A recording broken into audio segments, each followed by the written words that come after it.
heard the crier running through the city saying, As-salatu jami'ah, as-salatu jami'ah. As-salatu jami'ah is how the Prophet ﷺ would call the Sahaba to the masjid when there was an issue other than the 5 salawats. The adhan is not given. You have an announcement. Come to the musalla, come to the musalla. That's how they would do that. As-salatu jami'ah simply means come to the musalla. That's what it means now. Even though it technically means come and pray, but the meaning here is come to the masjid. So, Fatima says, I rushed to the masjid to see what was happening, and I prayed with the Prophet ﷺ, and I was in the first line of the women, right behind the men. In her eagerness to hear what the Prophet ﷺ would say, she was in the first saf of the women behind the men. Point she's trying to say is, I heard directly everything that I'm about to tell you. So after we finished praying, the Prophet ﷺ went on the minbar and sat down. And he said, let everybody remain where he is. Nobody move. Let everybody remain where he is. Do you know why I called you?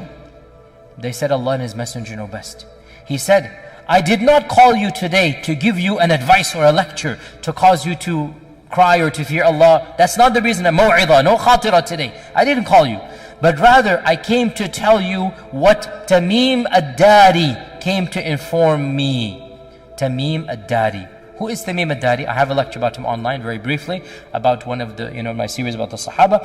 Tamim ad-Dari was one of the few Sahabi who was a Christian and then embraced Islam. The majority of Sahaba were pagans. Very, very few were Jewish or Christian when they embraced Islam. Very few. And of them is Tamim ad-Dari. So he's one of those group of Sahaba who was Ahli Kitab, and he embraces Islam, and of them is Tamim ad-Dari. And so Tamim ad-Dari came to me embracing Islam, and he told me a story that happened to him many, many years ago. Now, Tamim ad-Dari is from one of the tribes up north, and those tribes were seafaring tribes. They would ride the ocean. The Quraysh were a non-seafaring tribe. The Quraysh despised the ocean. The Quraysh did not like riding on the ocean. And that's why the Quran is full of references. فَإِذَا رَكِبُوا فِي الْفُلْكِ. The Quraysh did not like the ocean. And few of the Qurayshis rode on the ocean.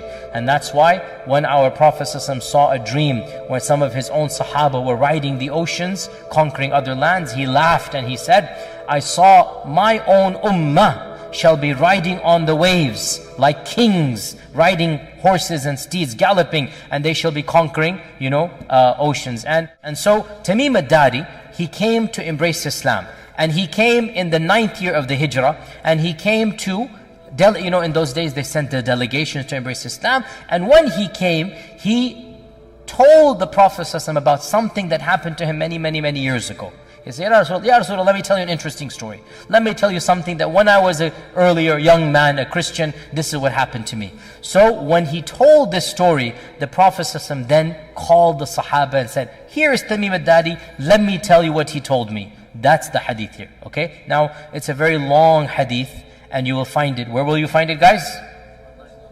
Online. I gave you the reference. A Muslim. The story goes as follows, that Tamim ad-Dari says when he was a younger man that he was in a ship